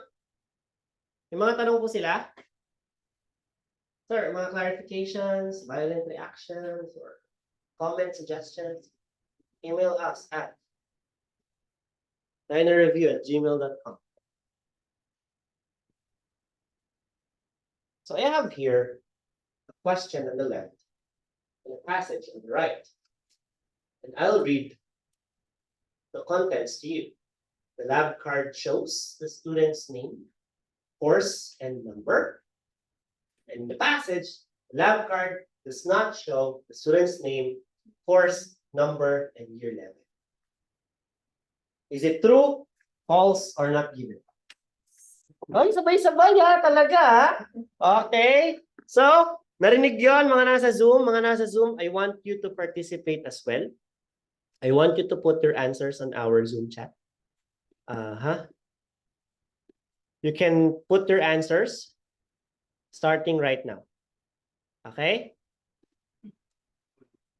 So the lab card shows the student's name, course, and number. So the passage naman, the lab card does not show the student's name, course, number, and year level. So mga Zoom participants, Zarina, Iana, Karen, Maine, Marissa, Niner, Rosalia, Shannon, I want you guys to key in your answers right now. I'll be waiting for them in 10, 9. Ang hindi po magsagot ng answer nila ay tutubuan ng hulani sa likod ng tenga. Alright. 10, 9. Maniwala guys kayo sa sumpa ha. Totoo po ang sumpa. 8, 7, 6, 5, 4, 3, 2, 1, 0. So we have Iana as false, Rosalia, Marisa not given, Shannon false, Karen false, Maine false, Zarina false. Gaya-gaya lang ata itong si Maine tsaka si Zarina. Dahil false ang mga kaklase ko, magpo-false na rin ako. Yan. So, si Marisa po ay nag-not given. Marisa, explain ko lang why it's not given. Kasi na-mention naman silang lahat. And in this time, kahit sabihin natin na wala itong year level, yan lang, name, course, number, dahil po sa show at does not show, sabi kong unang hahanapin natin, yung may mga not, no, un, opposite words, the answer is false po ang ating sagot. Yan. So, eto guys ay isang hango na sa exam. Academic average reading difficulty. There are subversive elements in children's literature, according to the passage. Adults often fail to recognize the subversive elements in books their children read.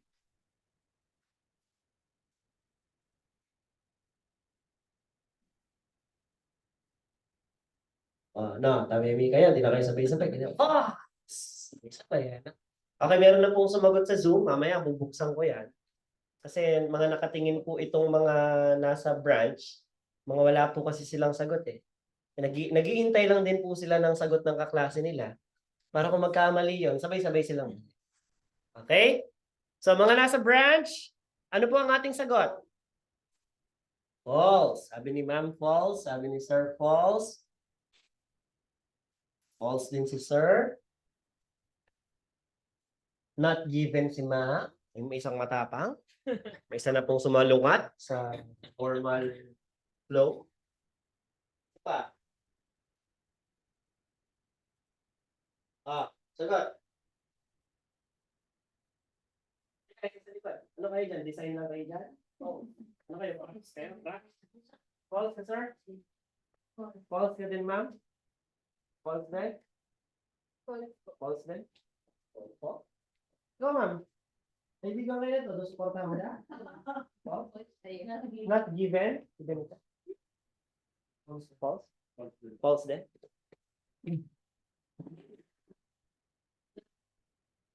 Tingnan muna natin yung nasa Zoom. Nasa Zoom, puro false, except Marisa, na not given. Ang sagot po natin ay not given. I'm disappointed. My God!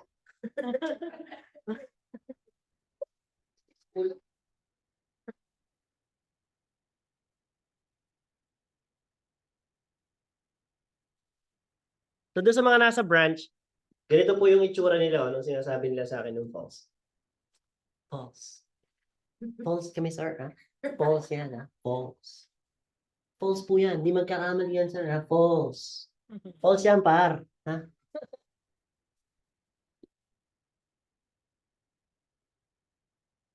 Nasa false dyan. Okay.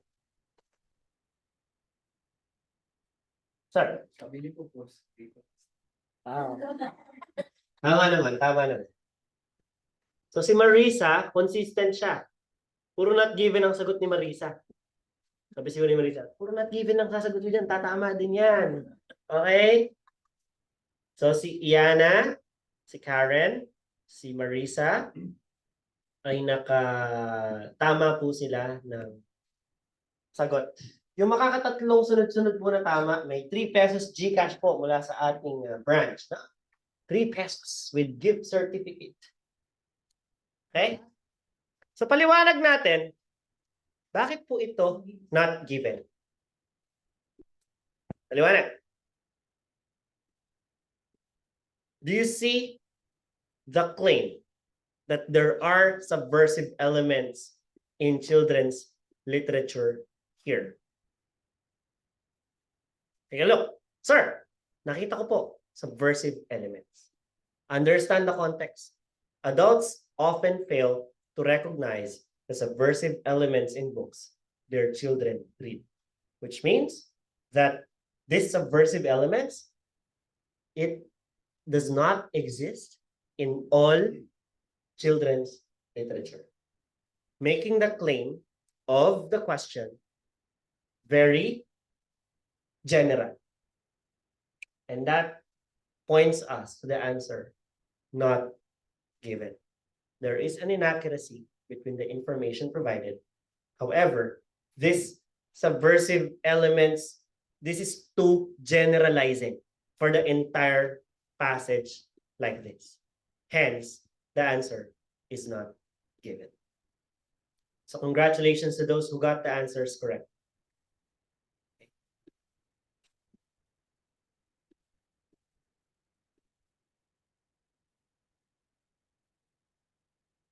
₱3 each correct. Hindi each correct, Shannon, ha?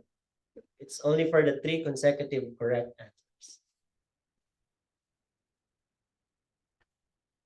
Question. There is an unrealistic view of money in children's literature.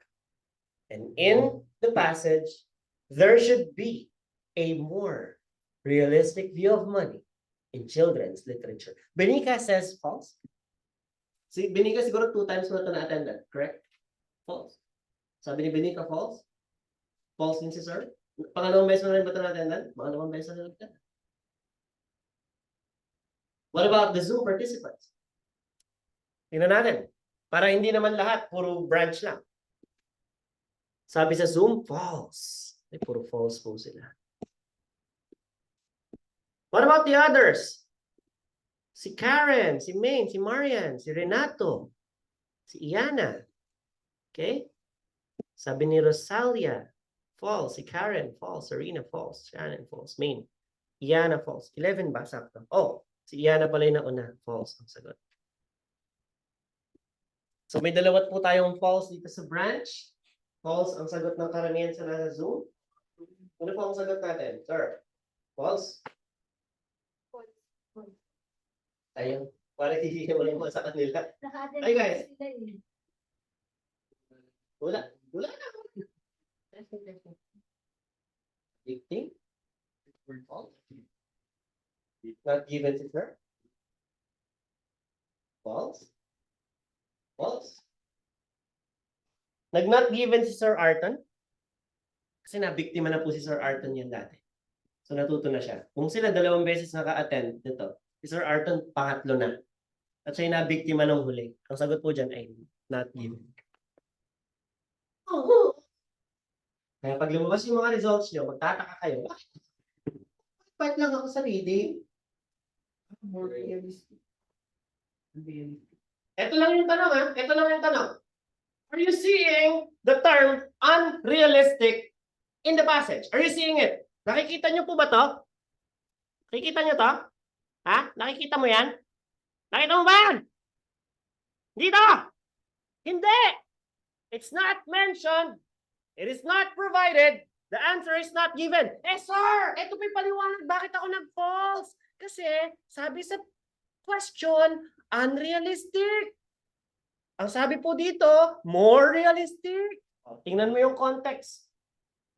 Ang sabi dito, there should be a more realistic view. Nagbibigay lang siya ng suggestion. Alam mo ba na kung meron tayong viewpoint sa money ngayon, dapat mas maging makatotohanan yung viewpoint natin dyan. So suggestion lang to. It's not implied na there is a more realistic view of money today. So kung yun po ang ating viewpoint, false siya. Kasi realistic, unrealistic, they are opposite. But this time, we are experiencing there is an unrealistic view of money in children's literature versus there should be a more realistic view of money in children's literature. The answer is not given. Sabi ni Marisa, emoji, happy emoji. All right.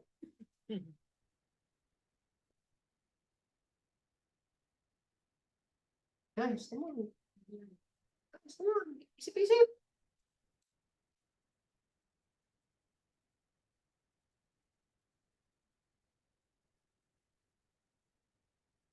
Mga nasa Zoom, kayo po mauna. Mga nasa branch, susulat po ang sagot sa papel.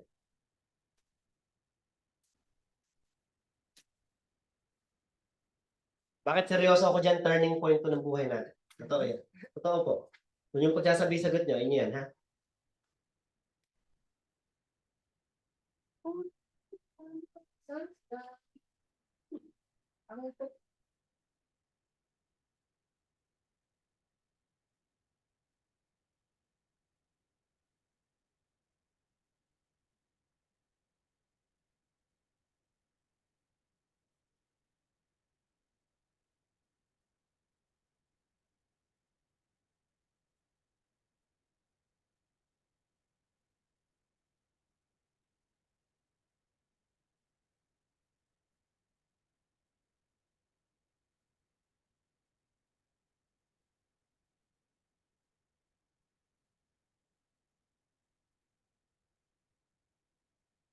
All right.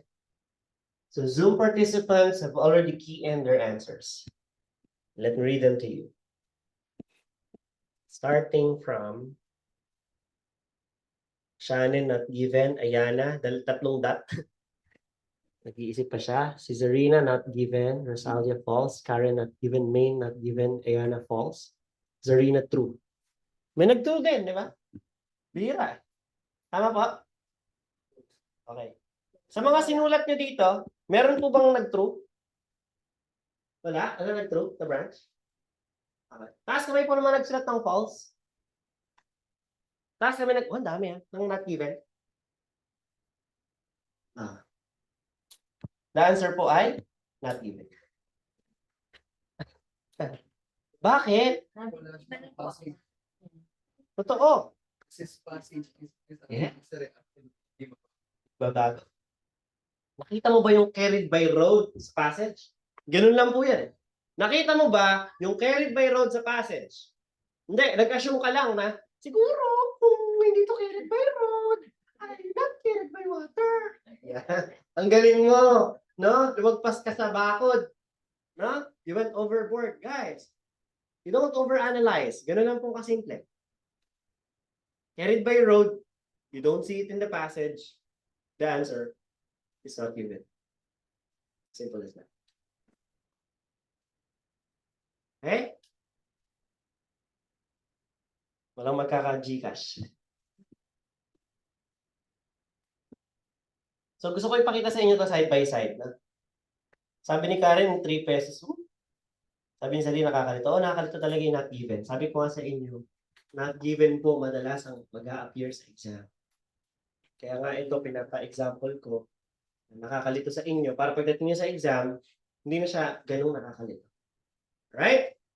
So, pakita ko lang po ha. Side by side, anong pinagkaiba ng false at not given? Kung ang ating pong, Kung ang ating pong question,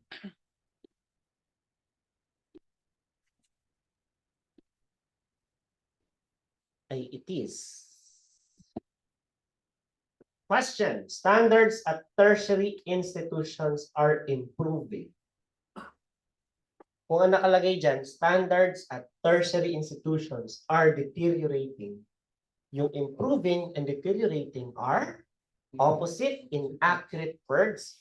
That is when our answer becomes false. Now, if your question is still standards at tertiary institutions, are improving, but look at the passage. Standards at primary institutions are improving. Although they are both improving, but yung tertiary institutions, hindi siya na-mention sa passage. Ang na-mention ay primary institutions. That is why the answer is not given. So yun po ang pinagkaiba niya. Side by side comparison.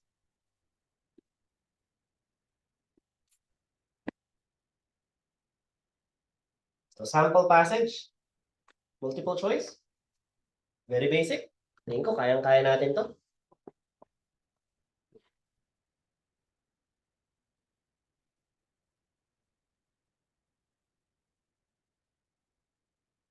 You know, according to the passage, which of the following statement is supported by recent research? So hinanap ko lang yung recent research. At pagpunta ko sa passage, first paragraph, third sentence, recent studies, recent research are showing that if you can take a 15 to 30-minute nap while at work in the afternoon, ayan siya, you'll be more alert, more energetic, happier doing what you do, more productive, and therefore more likely to get ahead. So, ano daw po ba sa mga statements na to ang supported by research? Napping is an indicator of laziness? Hindi. 2/3 of Americans sleep too much? Wala akong nabasa. Napping in the workplace is the current trend? No. Short naps at work increase productivity? Paano mo nasabi? More productive. So, ang sagot natin ay letter B. No. Yan. True, false. Not given. Yes, no, not given pala. Parehas lang din yan. So number 2, the number 1 cause of car accidents is fatigue. Ito yung second paragraph. Hinighlight ko na. Hindi mo na kailangan magganap. Ayan na siya. He says, sleepiness is a leading cause of auto accidents, second only to drunkenness. Isusulat po ang sagot, hindi isisigaw. Susulat po sa papel. Okay? So, question, the number 1 cause of car accidents is fatigue. Sige, itatabi ko na dito.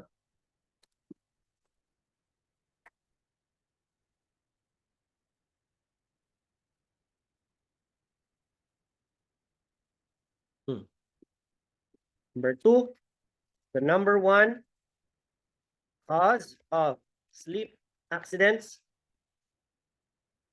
Sleep accident lang pala. Is fatigue. Mga nasa Zoom, paki-input po yung answer sa ating chat box. Mga nasa branch, pakisulat po ang sagot sa inyong papel. The number 1 cause of car accidents is fatigue. Sabi dito sa ating hinighlight na portion sa passage, sleepiness is leading cause of auto accidents, second only to drunkenness. Okay, sulat po ang sagot. Number 2. Natin yan. Seryoso yan. Sulat lang po. Kung true, ay yes, sorry, yes, no, or not given po. Pwede naman, sir. Wala kang papel, type mo, sir, sa phone mo. Kung meron kang note dyan, meron kang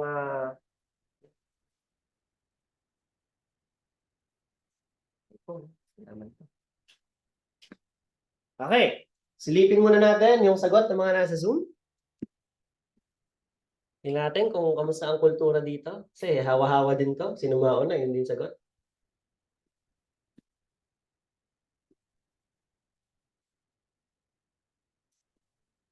Sabi nung nasa Zoom, not given, not given, not given, not given, not given.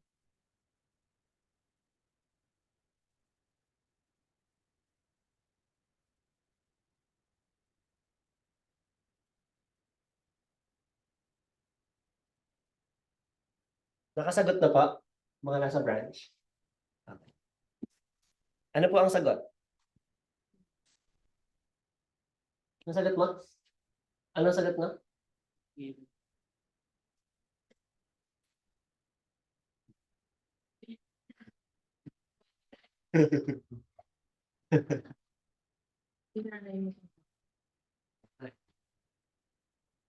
Oh, sabi ni Karen, true. Karen, gusto kita makita. Totoo lang. Karen, hindi ka pa ata pumapasok sa branch ever. Ano? Parang um,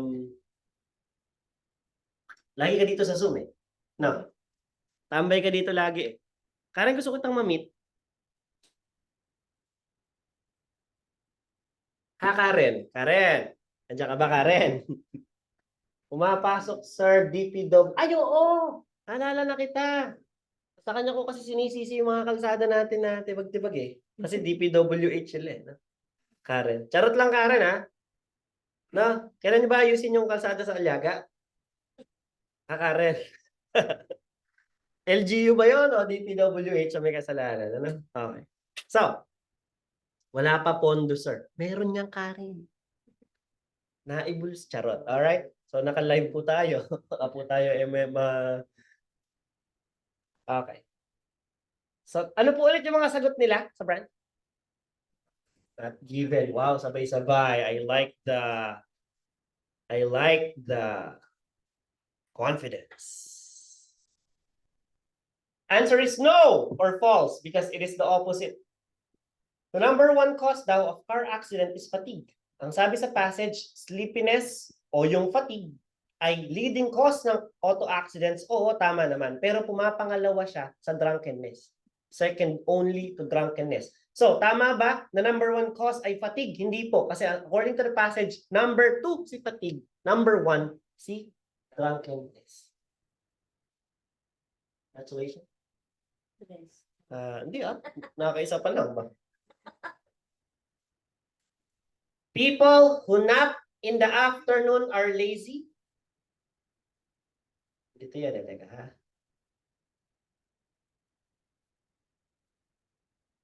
Umpisa to.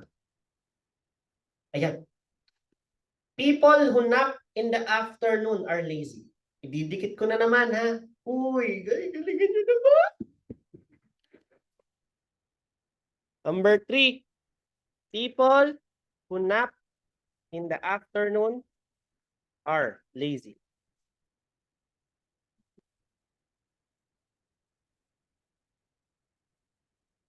Dito nyo po makikita ang kasagutan.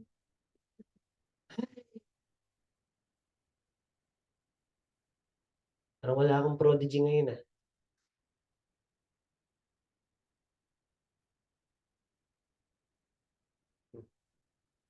Dahil kaya sa panahon, kaya ganito, mga estudyante.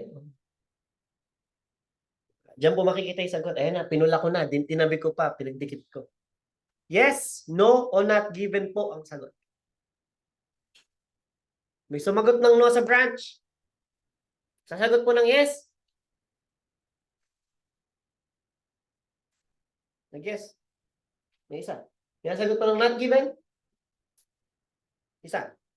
Dalawa. Yes. Yung iba, wala lang. Props kayo dyan. Ano, nandito lang kayo para i-circulate yung hangin dito. Carbon dioxide, oxygen. Okay? So sa branch, kung nasa branch po, puro yes ang sagot nila. Sino ba kasi nauna na naman na yan? Tingnan ko nga. Sino na may pasimuno? Si Marisa. Marisa! Ba't ba naman yes? Nagsisunod tuloy ito. Oh. Sa Zoom, ganyan eh. Sino mauna? Susunod eh. Oh. Ay, sabi ko sa'yo, Marisa ha. Marisa, magpakita ka dito. Sinasabi ko sa'yo. Ayan ha. Hinawa mo yung mga klase mo. Ang sagot po ay not given. Bakit na naman not given?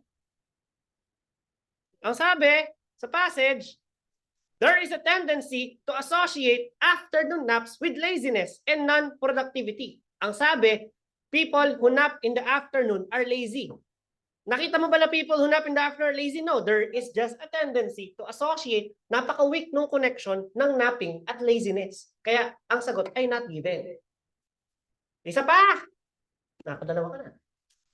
Nakatres ka na. Okay. Number 4. A nap in the middle of the day can improve your mood. Diyan po yan makikita sa pula. A nap in the middle of the day can improve your mood. Recent studies are showing that if you can take a 15 to 30-minute nap while at work in the afternoon, you'll be more alert, more energetic, happier doing what you do, more productive, and therefore more likely to get ahead. Sabi ng mga nasa branch, yes. Kalmado sila at sa tingin ko sure na sure sila. Sabi ng nasa Zoom, palagi ko pag nauna naman si Marisa, nag-not given si Marisa dito. Magsisisunuran na naman to eh. Na ano. Marisa, mag-not given ka, mauna ka. Susunod dyan lahat. So si Marisa nauna nag-yes, bumabawi. Sarina nag-yes, Karen nag-yes. Ayan. Ang sagot po dyan ay fucking yes. Na? Sagutin na natin ito lahat. People who nap regularly live longer. Kahit makita nyo pang buong, ano na yan, yung buong statement yan, wala ka makikita dyan. So not given. Sa 6, majority of Americans sleep at least 8 hours a night. Okay? Majority daw of Americans sleep at least 8 hours a night. Okay? Dito nyo makikita yung sagot. Ididikit ko na naman. Ha? Baby kayo eh. Ha? Baby na eh. Yan. Yan na lang. Itira ko na lang. Wala na kayong iba pang makikita kundi yan, ha? Dilaw natin. Yan, para kitang-kita nyo. Ito yung tanong, number 6. Majority of Americans sleep at least 8 hours a night.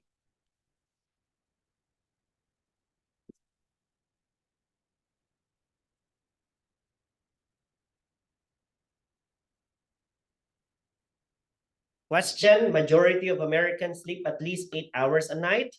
According to the passage, 2 out of 3 Americans get less than 8 hours of sleep a night. Zoom, mauna na kayo? Sige, at excited na itong mga nasa branch?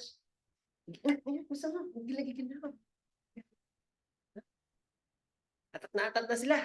So na lang sabihin. So, tingnan po natin ang sagot ng nasa Zoom muna.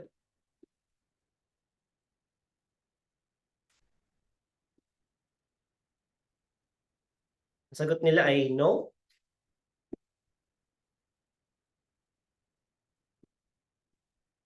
Mula kay Karen, Marisa, Serena, Rosalia. What about dito po sa branch? Sabay-sabay po tayo. Yes, no, not given? Ay, gagi. Tala ako, sabay-sabay tayo. Kala ko sabay-sabay, halo-halo pala. Gagi, ba't ganun? Okay, ano po ulit ang sagot, branch? Sagot po ay no. Bakit?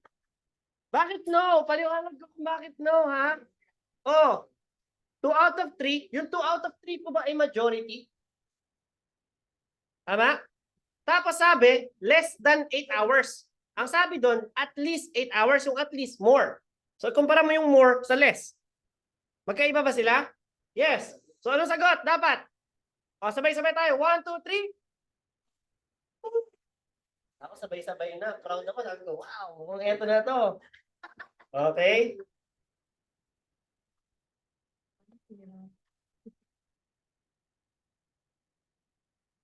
Label the diagram below. Oh, meron ba?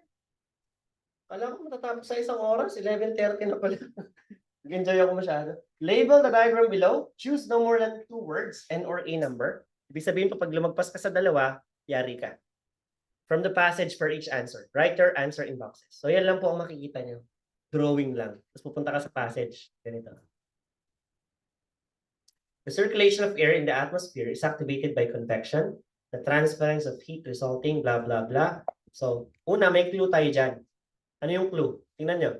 Meron kang clue. Ano yung clue mo? Ito, km. So, pag pumunta ka sa passage, meron ka nang hinahanap. Ano yung hinahanap mo? Km. So, dito sa puking ilan to, wala kang makikita km. Kaya siya nagmumura ako, nabubwisit na ako sa inyo. Ano? Okay? So, eto, may nakita ako 10,000 km.